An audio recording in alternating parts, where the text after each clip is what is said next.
O Processo de Adeodato, livro do historiador Paulo Machado, que faz parte das comemorações de 125 anos do Tribunal de Justiça de Santa Catarina. A obra retrata a história do contestado, e é sobre esse assunto que a gente conversa agora.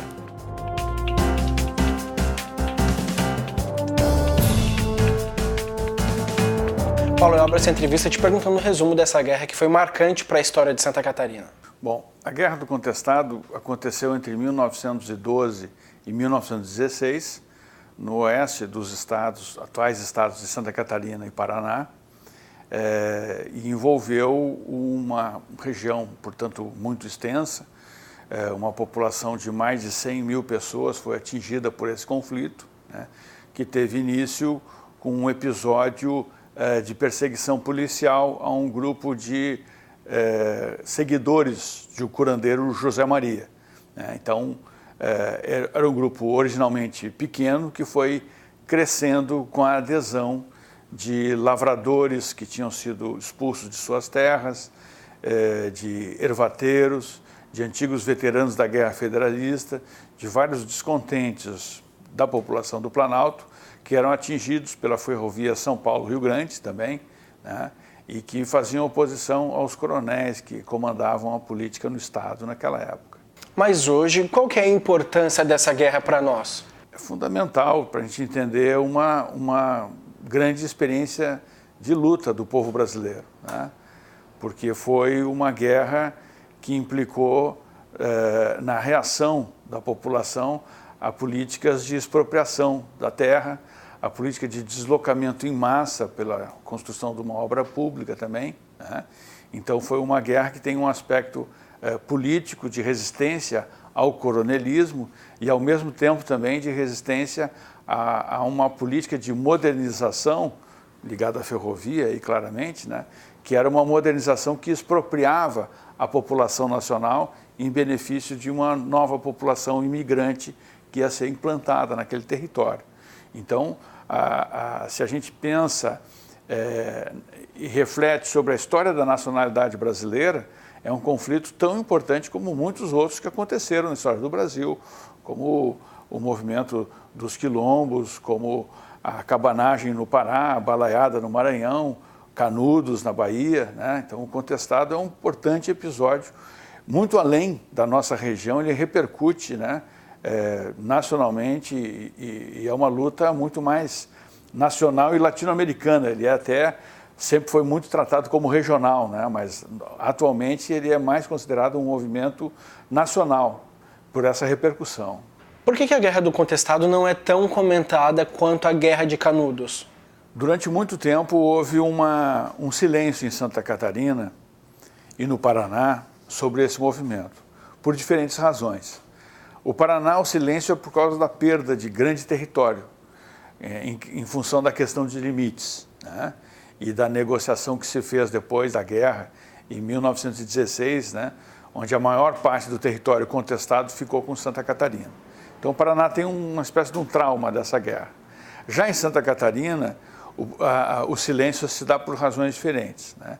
Existe o silêncio das famílias dos sobreviventes, né, que é até possível de se entender pelo trauma da guerra e pela extrema violência do conflito, né? Mas há um silêncio das elites dirigentes de Santa Catarina, que durante muitos anos fizeram a propaganda de Santa Catarina como um estado branco e europeizado, né, negando, né, essa antiga presença brasileira, cabocla, indígena, negra, que é muito forte no contestado, né? Então, acho que essa questão identitária ela foi muito importante. E também porque, durante décadas, governou Santa Catarina a oligarquia Ramos, né, de Lages e que tinha suas ramificações no Planalto, que foi durante o período de vigência do governo de Vidal Ramos que aconteceu a Guerra do Contestado, né? Então, acho que é um somatório de razões que ajudam a entender esse silêncio público que houve sobre o contestado. É possível dizer que essa guerra tem impactos na nossa sociedade, na cultura, até hoje em dia? Sem dúvida, né? Sem dúvida. Na semana passada, eu estou ouvindo de Timbó Grande. Estive ontem, né, na cidade de Timbó Grande, que é diferente de Timbó próximo ao Blumenau. Timbó Grande é lá no meio do Planalto, né? Perto de Caçador, Canoinhas, Lebon Regis, né? Que é uma das regiões centrais do conflito, né? Então, até hoje, essas regiões mais atingidas pela guerra são os municípios que têm o mais baixo IDH de Santa Catarina. Então, são as populações mais pobres, com os maiores índices de analfabetismo, com maiores índices de mortalidade infantil, com todos os indicadores sociais muito baixos, né? Por quê? Porque é uma população que foi marginalizada pelo chamado progresso, né? O progresso chegou em várias regiões, mas chegou para uma população europeizada, para uma população que recolonizou aquele território, né? Enquanto que a população original, cabocla, foi marginalizada, né? Para as margens dos rios, para as terras mais pedregosas, para os menores lugares, né? Assim, menores condições de produção, sempre com a precariedade do acesso à terra, frequentemente como poceiros ou como agregados à grande fazenda, né?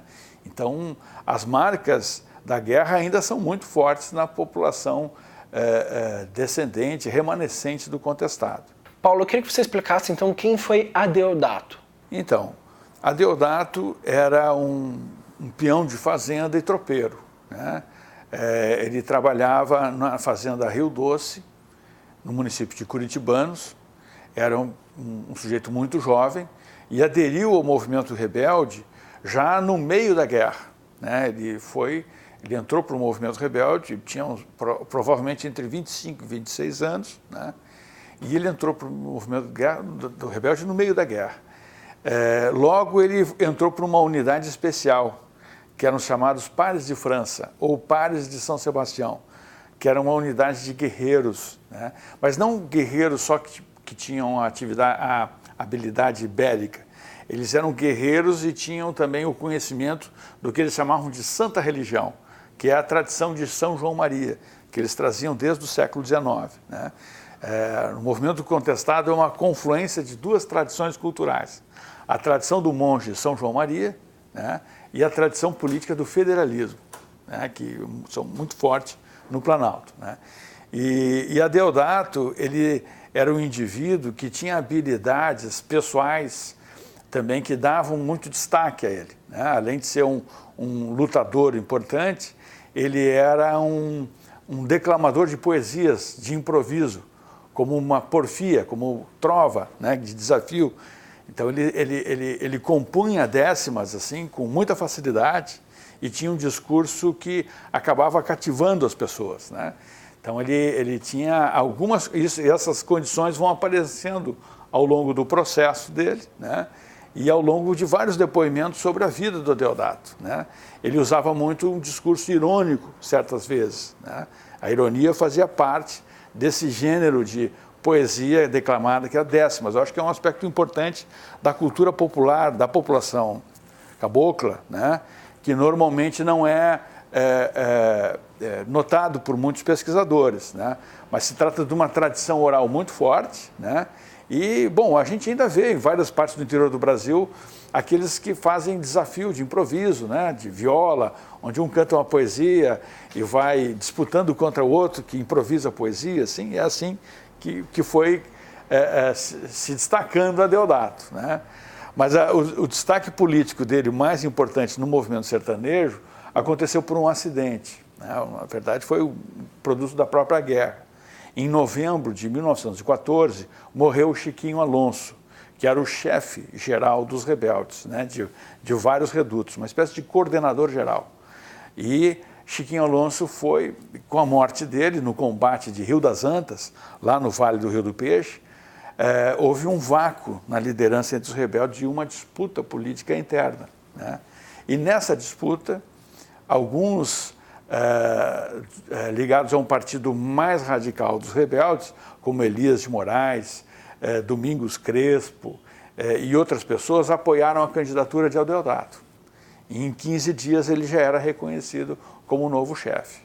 E aí Adeodato, portanto, vai chefiar os redutos do contestado por 1 ano e 1 mês. É o período de chefia mais longo, né? porque todas as outras chefias foram muito rápidas, muito fugazes, né? As virgens, as primeiras lideranças infantis, até a Maria Rosa, Teodora, tiveram um tempo de governo, vamos dizer assim, de comando muito reduzido. A Teodora comandou por 1 semana. O irmão dela, o Manuel, por praticamente 2 semanas só, né? A Maria Rosa por 1 mês e meio, não chegou a 2 meses de comando.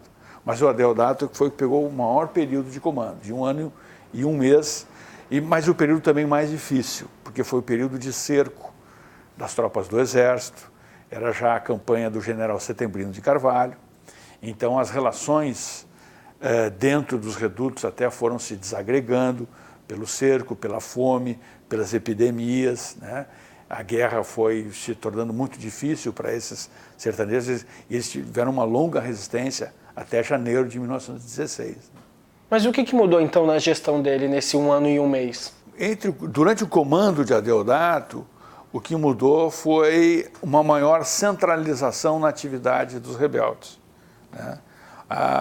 O movimento do contestado ele foi muito grande no período anterior, que vai de julho até novembro de 1914, é um grande período de expansão rebelde. Eles dominam uma região que ia do Vale do Rio do Peixe, né, a oeste, até praticamente os contrafortes da Serra aqui na região, nas nascentes do rio Itajaí, né. No sul, eles chegaram a quase tomar a cidade de Lages, quase tomaram curitibanos. No caso curitibanos foi tomada pelos rebeldes por 1 semana, e Lages, né, quase caindo na mão deles. Ao norte, eles mantinham Canoinhas num cerco por mais de 3 meses, sob fuzilaria cerrada, né? Tomaram as cidades de Itaiópolis, de Papanduva, né? Tomaram várias estações da Estrada de Ferro, São Paulo, Rio Grande. Isso fazia com que cada reduto tivesse uma chefia com interesses muito focados na região e no território, né? Existiam aquelas chefias do sul, por exemplo, como o Castelhano, próximo a Lages, que queria uma revivescência da guerra federalista, e existiam lideranças no norte, por exemplo, como Aleixo Gonçalves de Lima, Tavares, Bonifácio Papudo, que eram pessoas da região de Canoinhas, próximo a Três Barras, próximo a Rio Negro, que queriam o cumprimento da sentença de limites em favor de Santa Catarina, além de outras questões ligadas a terras, né? E principalmente conflitos com a Estrada de Ferro. Então o movimento ele era muito heterogêneo e Chiquinho Alonso, o chefe anterior a Adeodato, era como se fosse um coordenador de uma confederação de redutos. Durante o período de Adeodato há uma unificação da direção política.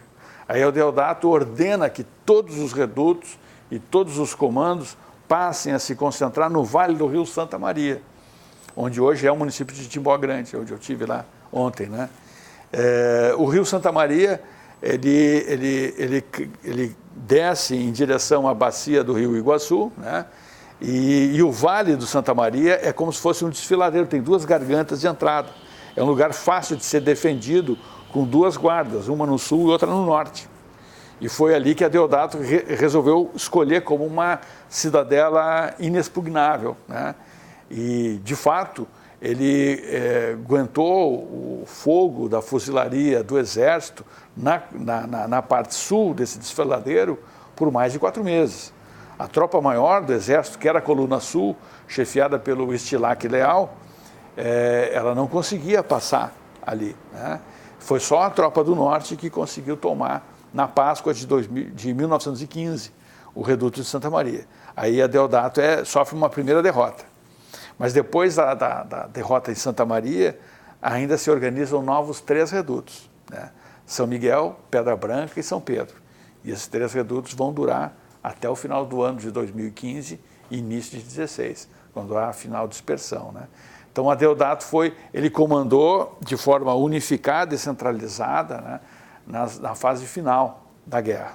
Paulo, queria te parabenizar pelo livro e dizer que infelizmente nosso tempo acabou, tem muito mais perguntas para te fazer, mas muito obrigado pela entrevista e parabéns pelo livro. Não, obrigado. Eu queria também agradecer a toda a equipe de profissionais e de estagiários do TJ que ajudou também na transcrição do processo original, né?